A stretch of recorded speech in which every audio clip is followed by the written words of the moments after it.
C'est très simple. Si les propriétaires font une demande d'autorisation de construire qui ne respecte pas les termes du plan de quartier, elle ne leur sera tout simplement pas délivrée. Un plan de quartier, c'est un document extrêmement formel dont la procédure d'élaboration est définie par la loi cantonale sur l'aménagement du territoire.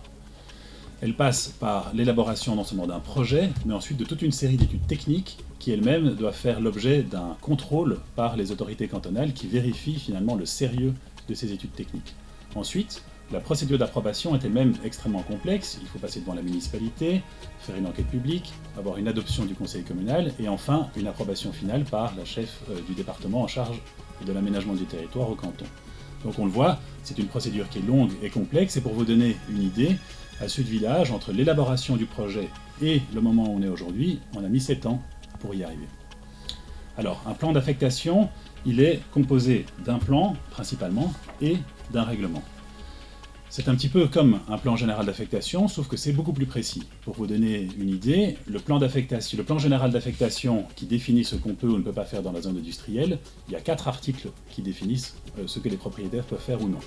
Ici, dans le plan d'affectation Sud-Village, on a 41 articles qui vont définir finalement ce qu'on peut ou ce qu'on ne peut pas faire dans le quartier. Ils vont le définir de manière quantitative, mais également de manière qualitative.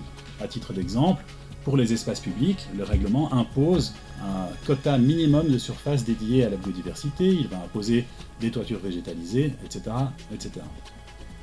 Mais en plus de ce plan et de ce règlement, les propriétaires se sont engagés à respecter une charte d'aménagement des espaces publics, qui elle-même est plus précise encore que le règlement et qui va définir des standards de qualité supérieurs pour l'aménagement des espaces publics, et ce document fait partie intégrante des engagements qui ont été pris par les propriétaires.